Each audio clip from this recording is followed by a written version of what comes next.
Okay. Obviously, as we know, obviously, Etzara Yaakov, it's not a good time for right now. Am Yisrael, I think they're going through. And that's why we're doing as much as we can. We're being marbeh, we're adding as much as we can, everything we do.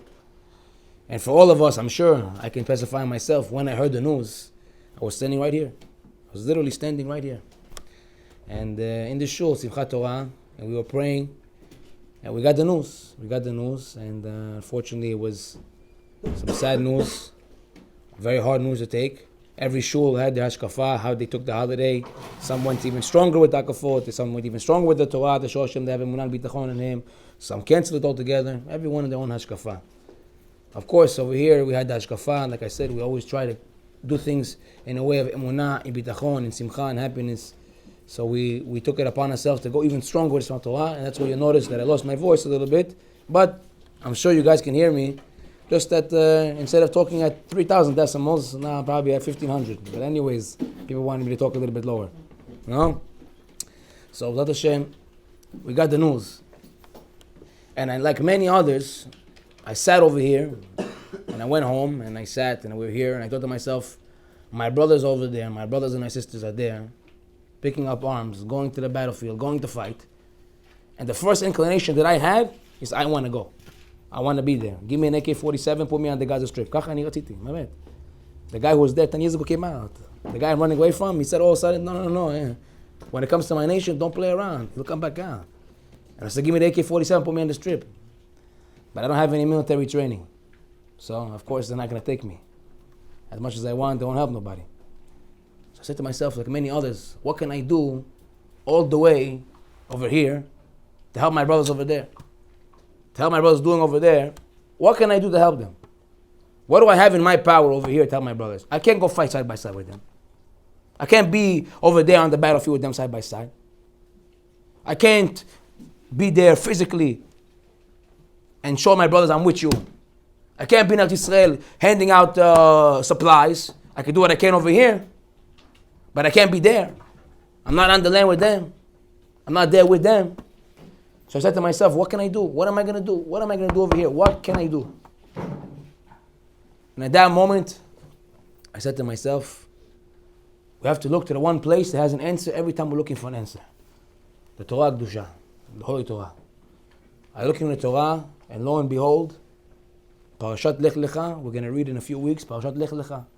When God tells Abraham, our forefather, to go from his land, he goes with his wife, Sarah, and his nephew, Lot, his brother's son, Lot. And they go. And what ends up happening is Lot ends up going by himself.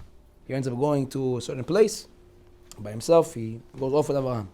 And Abraham goes with Sarah. They go their separate ways. The parasha tells us that Abraham Avinu gets word, the Midrash says from Og Melech HaBashan, from a giant, that Lot was captured by 4 kings. 4 kings came and captured Lot. Now Avraham Avinu, what did he do right away? Without a doubt, without a second, he went to go and save Lot. Now the question over here is, why did he say go to save Lot? What did Lot do that he was okay that Avraham Avinu went to save him right away? So of course the Midrash relates, we know that from Lot who comes? David HaMelech. From David HaMelech. But another important lesson, the value of one Jew. Even one doesn't make a difference. Don't tell me just one. Don't tell me, okay, it's just one. Even one Jew, shaveh akol. Shaveh to get up and go to the milchama. Should get up to go out and go to war for one Jew. For one Jew. Kama v'kama more Jews. But Abraham, what does he do?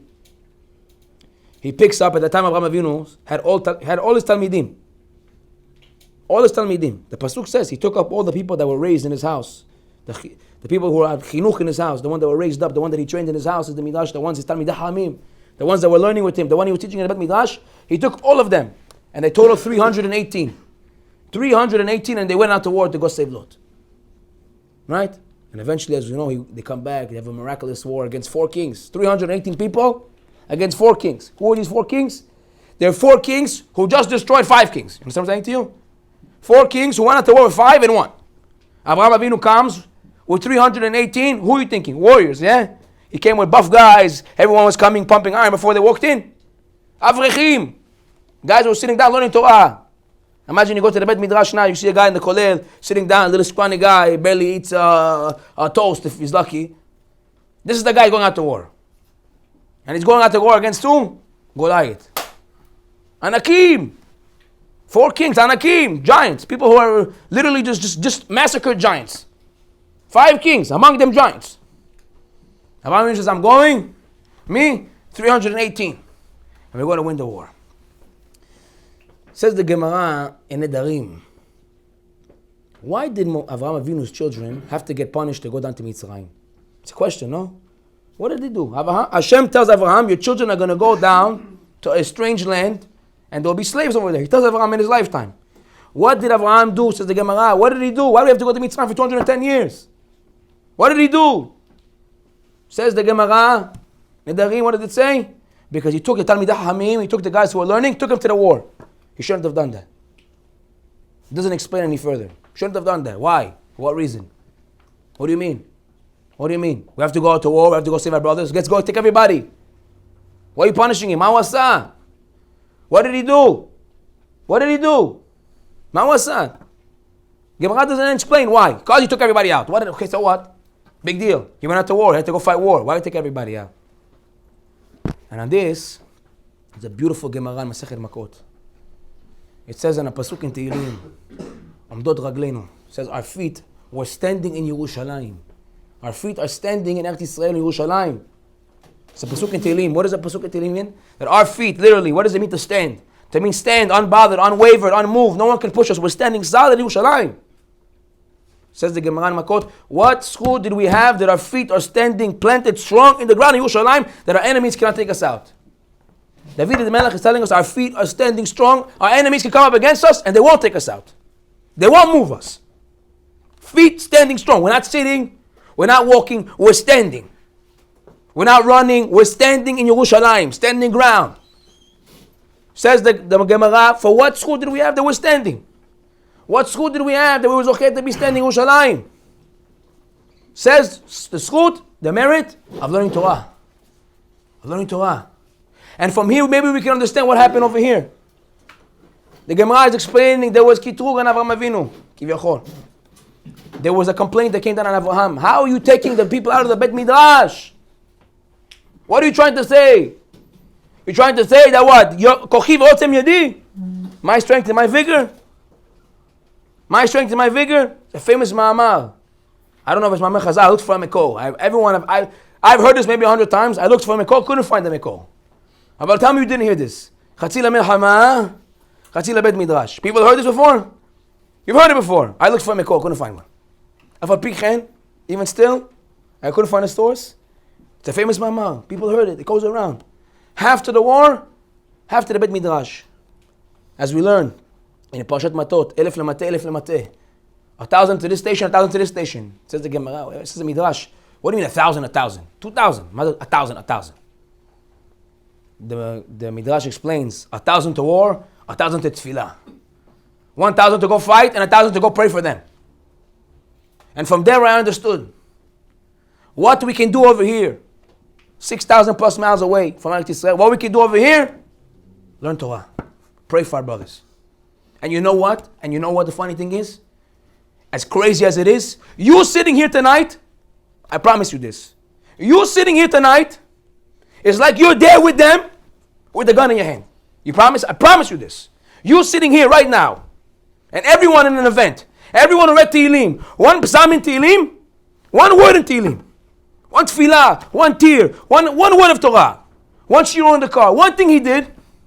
It's like as if he's standing with them in Lebanon, in Gaza. You know what they're trying to do now? They attacked us from the north, from the south. And just the other day, they attacked us from the north. You know what that means? Kadosh Baruch Hu was Megader Sasod. He gave us the secret of their enemy tactics. What are they trying to do? From the north and the south, meaning they're trying to divide us. But they forgot one thing. Am Yisrael, mi ke'amcha Yisrael, goy echad ba'aretz. Who is like your nation? One nation among the land. What does it mean, one nation? Have you ever seen a nation in the world? Have you ever seen a nation in the world that when the nation goes out to war, people are standing there waiting? Do you know that they had more than enough ammunition supplies. So how come we're getting all these notifications? Oh, they need ammunition supplies. Because they never expected the amount of people to come and fight. All the reserves came. Everyone. They didn't have to call them. They're already there. They heard the news. They came. The same way I wanted to go, and I couldn't. So did they. And guess what? They went. And they came. And they were there. And they didn't expect the volume of people. And they didn't expect the tefillot. You know what Hamas didn't expect? They came in and thought, oh, we're going to do what we want to do. So we're going to instill fear in the hearts of the Am Kadosh, right? We're going to put fear in their hearts. Because we know what? Emunah and bitachon is what gives them power. Emunah and bitachon, when they believe in God, that's what gives them the power. So what are we going to do?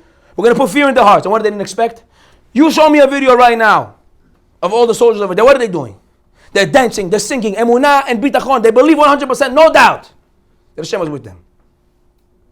I say this with all the emotion I have in my heart because you don't know how much this pains me.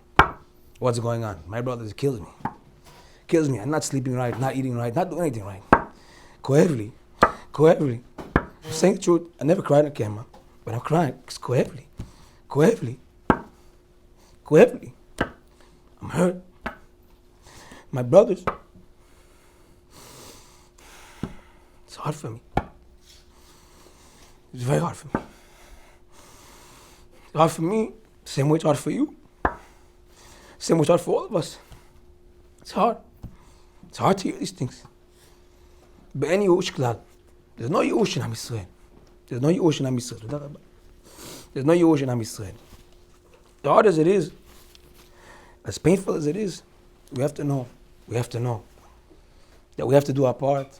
We have to do our part. The Rambam HaKadosh, he writes that anytime you have Etzara Am Yisrael, every time you have a suffering in Am Yisrael, every single person needs to go and be mefashpesh b'ma'asav. He needs to go and do an introspection. Kadosh Baruch Hu is all just. Everything he does is just. Any pain a person feels, HaKadosh Baruch Hu calculated before he brought the maaseh. Before he brought the pain, he calculated all the pain everyone in the world is going to feel.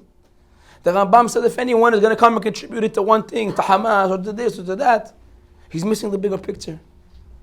If you feel pain, you have to ask yourself the question, why did I deserve to feel pain? What did I do? What did I not do? What could I do? You know, when it came to Purim and Esther, they said there was no time of tshuva l'Am Yisrael. There was no time, even Matan Torah. There was no time in Am Yisrael when more Jews came back to God than when Haman got the signet ring. When Haman got the signet ring. What does that mean? When the Jewish nation knew that their life was in danger, there was no greater coming back to God than that moment. So too Hamas thought we're going to come and we're going to go and do everything we're going to do and we're going to separate them, and they don't realize that there was no greater time. No greater time that Am Yisrael becomes more and more united. You put a strain on us, we become more and more united. I thought about it the other day. I said it before. Hashem tells Avraham Avinu, I'm going to make your children like the stars of the heaven and the sand in the ocean. So the Kli Yakar asked the question, why the stars in the heaven? Why specifically the stars in the heaven? And I've said it before, because the stars, they shine brightest at night. When it's dark outside, when we have dark times, the Jewish nation shines the brightest.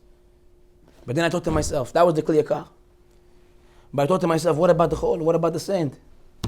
And I realized something beautiful. Let's look at the characteristics of Chol. Let's look at the characteristics of sand. You take sand, you put pressure on sand. You put it in the fire. You put strain on sand, it becomes glass. You take it at something that's mefuzal, scattered into a million pieces, and you put strain on it, and it becomes a one solid piece.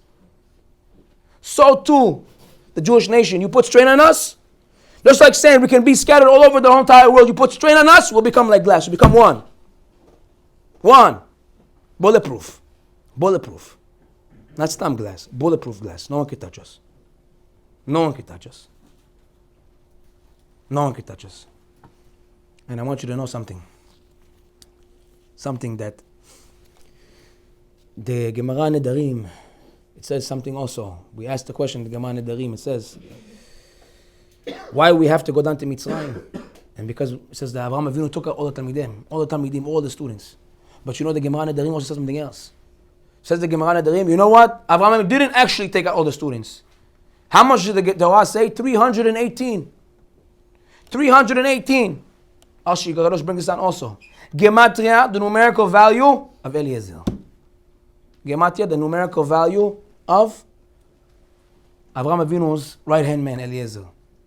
Says the Gemara, says the Midrash also, that Avraham Avinu went to war with one man, not 318. One man. One man alone against 4 kings. Who? What? What's going on over here? Imagine I'm telling you going to war. You want everybody with you. Who's going in by themselves? Except for that one guy that we saw the video that he went into the crowd of everybody. You know, only the Israelim can do such a thing. No, they come into the crowd of everybody over there. Kulam Palestinian. He comes up there. You know, he doesn't care about nobody. He doesn't care about nobody. Like Israel. You know, only the Jewish nation. And even still, when a person goes to war, what does he want? He wants his brothers with him. He wants to go. Avinu, who's coming with me? Took only one person. Only one person. My gayon po. What's the logic here? One person to go out to war against 4 kings? What did Avraham Avinu understand? Avraham Avinu understood. Lo alenu. We're not the ones who fight the war. HaKadosh Baruch Hu is the one who fights the war for us. Ani elechem. I'll fight the war. V'atem tarich harishon. And you say quietly. Don't worry. I'll take care of it. Avraham Avinu understood. They said, I don't need to do much ishtadlut. All I need to do is be botech b'Hashem. And he went out to war. And the Gemara Masechet Ta'anit tells us something beautiful that happened with Avraham Avinu, a miracle.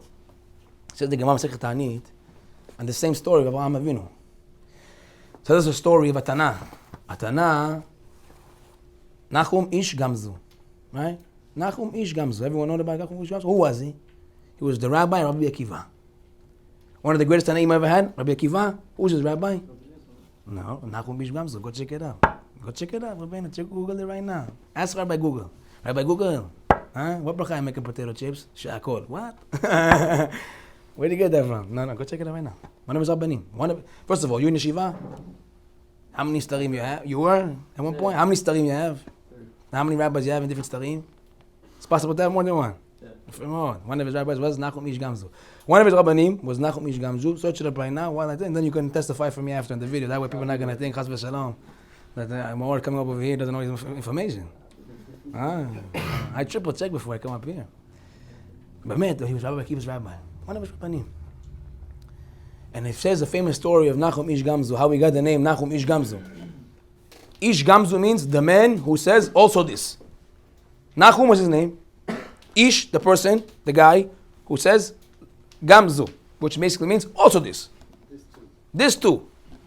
What does that mean? It says the Gemara Masechet Ta'anit that at the time was the Roman Emperor, the Roman Empire. And they wanted to send up like a present to the Roman Emperor, a chest filled with jewels and pearls. And so who are we going to send? We're going to send one of the greatest among us, Nachum. They call Nachum, tell him, listen, we want you to go. Take this chest, you and one other person, and we want you to go and to deliver to the Roman Empire this chest, a peace treaty, a treaty with the Roman king. Take from us to show him our good tidings. We want good things with him. We don't want no beef. Yeah? So we send you. So that night they travel a long time. And then they get that night, they want to sleep. That time, people would stay in something called an akhsanya. You know what an akhsanya is? It's the equivalent of a bed and breakfast. It's like an inn, like a hotel. So you walk in, who's there to greet you? The owner of the house. Right? And you stay in one of the rooms, and in the morning you come down to the kitchen, and they make you a havita. Yeah. So he stayed in one of those inns. He didn't ask for the havita. I don't want the havita, you know. But he told him, I'm going to come sleep over here. Now, this guy, he sees the guy, Nachum Ish Gamzu, carrying a chest. So what do you think's in the chest? Oh, here, Bitcoin. No, what's in the chest? He knows what's in the chest. So that night, what did the innkeeper do? He took the chest, opened it up, took out all the jewels, took out everything, took sand, dirt from the bottom of his house, and he put it into the thing so they would feel the weight, and they went. The next morning, Nachum gets up, him and his friend, and they go to the emperor. They don't even check. They go. They get over there. They give the king, here, king, a peace offering to you. The king opens up. He sees dirt. So what are you guys playing a joke on me? Is this a joke? There's dirt in here. Was it a joke? He was about to sentence him to death. At that moment, the guy who was with Nachum, he goes to him and tells him, what are we going to do? He says, Gam Zolo Tova. Also, this is for the best. At that moment, HaKadosh Baruch Hu brought Eliyahu Navi. Eliyahu Navi came down into the world, dressed as one of the advisors of the king. And he told them, wait, maybe they brought you some of that special chol. Maybe they brought you some of that special sand that Avraham Avinu used when he went to war against the 4 kings. Because what did the Midrash relate? That what happened with Avraham Avinu? When he went to war with the 4 kings, he picked up hole from the ground, sand from the floor. He threw it into the air and they all became daggers. How do you know? In Ishaya, there's a pasuk.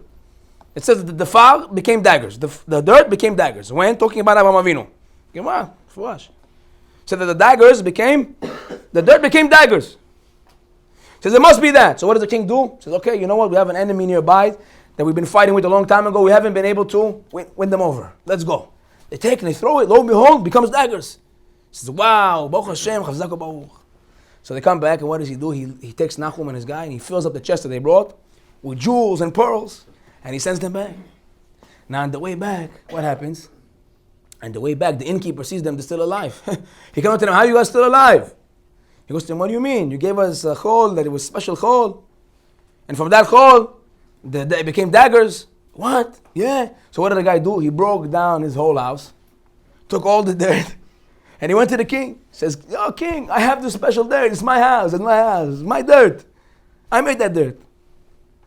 And he brings all the dirt. And the king says, wow, good. We're running out of dirt. We need more dirt. They go out to war. Nothing. Just dust. They come back and they take care of the guy, if you understand what I'm saying to you. Now, why did I bring this story?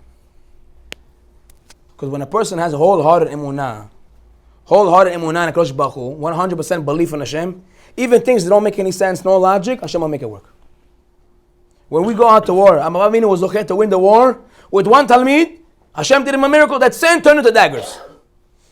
So too, the Jewish nation, when we believe in HaKadosh Baruch Hu, they can have thousands against us, millions against us.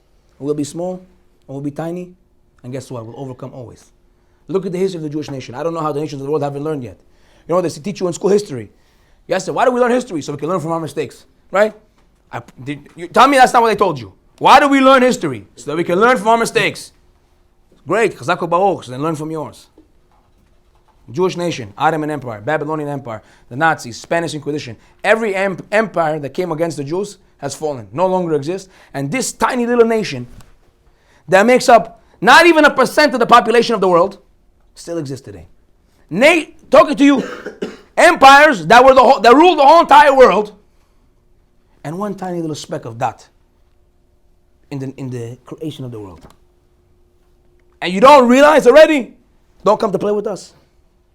Don't come to play with us. Because just like that innkeeper, who you think you pulled the wool over our eyes by chasing the dirt to the jewels, guess what was his end? Shochet, nishkat. He was slaughtered. So too our enemies. They're going to come against us. What is going to happen to them? They're also going to be slaughtered. How do you know? I'll give you a proof from the day we heard the news. From the day everything came down. What day did all of it start? Simchat Torah. And Simchat Torah, what do we read? Hallel. We read Hallel. Like we do in every holiday. And what are we saying, Hallel? Pasuk in Tehillim, Mina Mitzar Karatiya. Right? From the narrowness of distress, I call out to you. And I can promise you this. This Hallel was probably the most emotional Hallel that we've had all year long. I can testify that I was standing right here, the rabbi was standing right here, Michal Adri could tell you he was standing right there, and we were sitting over here, and the emotion in the room, you could feel it radiating everywhere. No, David? The Hallel was something powerful. Because we knew what was going on, and we were singing Hallel. And it was something powerful, and I promise you one part stood out to me. And I've been saying this for years. And one part stood out to me, and I said, what's this? It says, all the nations of the world surround us. Kol goyim savavuni, b'shem amunai, ki amilam. All the nations of the world surround us. In the name of God, we knock them down. Meaning to say, everyone wants to come surround us. They want to come attack us. Just know, in God's name, we'll knock you down. With Emunah Hashem, we'll knock you down. But then it says something else. It says, they surround us like bees, and we extinguish them like the thorn of fire. In the name of God, we knock them down. I said, why do you have to compare them to bees? My connection bees. They surround us, what's the connection bees? Bees. And then I remember when we were kids, they always told us something. Just know, if a honeybee stings you, for the bee it's fatal. If a honeybee stings you, its stinger gets stuck in you, and it dies of a brutal death. Its body literally comes apart as it comes to run away. It cannot get the stinger out because it has the ridges. It gets stuck in the skin. Says David HaMelech, just know when the nations of the world come to surround you, They're going to sting you like a bee. Why does it sting you like a bee? When a bee stings you, it hurts. It's not fatal, but it hurts. Aye. You know? You know what I'm saying? Like that, you get crazy when the bees come around. Anytime you do a barbecue, the bees come around, every day you become like Bruce Lee. You know? Get out of here. But the nations of the world, they come around you and they sting you like a bee. Says David HaMelech something beautiful. That when a bee stings you, it hurts you a little bit. But just know, it may hurt you, but for that bee, it's fatal. So too, the nations of the world, they come. Hamas comes, they think that they stung us. They came and did what they did, they think they stung us. Guess what? They're going to regret the day that the thought even entered their mind of the thought to even come against them. You know what's going to happen to them? You know what's going to happen to them? Take my word. I'll deposit the check. I'll deposit the check on Hashem's behalf. You know what's going to happen to them? They were going to regret the day that they ever mess with a nation like us. Because just like the sand, you put the heat on us, you put the pressure, we become one. We become one. And guess what? When we're solid glass, we're unbreakable. Nobody can touch us. Nobody in the world can touch us. So guess what you did? You stung us. You gave us that fire. Da'ku ka'esh, kotzim. What's the esh? The ash to the fire. The ash, the fire to the sand. That makes us one. That makes us one. When you put the fire on us, you want to come put the fire on us, guess what? Now you made us unified. And when we stand together, guess what? Nobody can come against us. No one can stand against us. No nation of the world. I don't care who they are. You can hear all the stories from today tomorrow. This station says like this one says like this, one says like this. I don't care what anybody says. And what's the funniest thing? Is they think that we're scared. They think that we're scared. I wasn't going to say that. I'm going to say this on the video. You know, I don't want to say this on the video. If someone gets upset with me, they get upset with me. I don't care. Someone told me, oh, don't wear the kippah outside. Wear the hat. You know what I told them? Let them come take it off my head. Let them come take it off my head. You think I'm going to take this off my head for them? Let them come to me and take this off my head. Take it off. Take it off. Come. I'm not saying we need to get violent with them. But if they want to get violent with us, Torah, someone comes to kill you, you kill him first. You think you're going to scare us? You think you're going to put fear in our hearts? Ain't no way. There's no way you're going to put fear in our hearts. No way. 1,000,000 of you and one of us, and we'll win any day of the week. We'll win any day of the week. David HaMelech went against Goliath. David HaMelech, one scrawny guy. What do we know about David HaMelech? Before he became David HaMelech, he was just Tam David. He was like the, little guy. He goes up against the greatest giant in the time, Goliath. No one could win. He comes with a slingshot and a rock. Kills the guy with one hit. One tiny guy, Makarapo. Don't be careful. He says, be careful. I have to be afraid of this idiot. Who am I going for? I'm going for Kadosh Baruch Hu. This is our nation. We're Jewish people. We don't have to be afraid of that. We don't have to be ashamed of that. Don't let anybody make you ashamed that you're a Jew. Don't let everybody take this off. No. Don't put the Megan David away. We stand loud and we stand proud. Always. And no one, mark my words, no one will take that away from us. No one. I don't care who they are. I don't care what they come with. They can come from today to tomorrow. But I promise you one thing. We're the nation of God. If we believe in God and we know that He's the one who fights for us, they'll come, we'll be one, they'll be 1,000,000, and we'll knock them down every time. Every single time. Don't let their antics and their stupidity get into your heart. Don't you dare for 1 minute. Don't you dare for 1 minute let it get into your heart. Know who you are. Know what your power is. Another thing I'll tell you. We spoke in the beginning, I'll finish with this. We spoke in the beginning about tefillah. Half to the war, half to the tefillah. And I want you to know something. Yesterday we did an event, anyone who was there, at the end of the event, Rabbi Ginsburg, the Rosh Kolel of the Mir Yeshiva, one of the biggest rabbis in America today, he said a beautiful statement. He said, when you pray, like I said earlier, it's as if you're standing side by side with your brother on the battlefield. And you know what you have to feel like? Every word in the Tehillim, every word in the tefillah is another bullet. Another bullet. Boom, boom, boom, boom, boom, boom. Every word is another bullet. Every letter is another bullet. Every word. You know what you do with your tefillah? You know what you do with the power of your tefillah? You know what you could do with the power of your prayer, with the power of your word? One word in Tehillim, 5 letters, 5 I'm chamasim.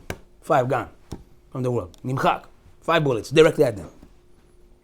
5 bullets. But you have to feel it. You have to believe it. You have to know that when I'm saying this right now, when I'm reading this right now, that this is going right at them. It's going right at them. Right at them. And know wholeheartedly what you can do. And know wholeheartedly who you are. And know wholeheartedly that by coming here tonight, it's as if you're standing with your brothers in the field.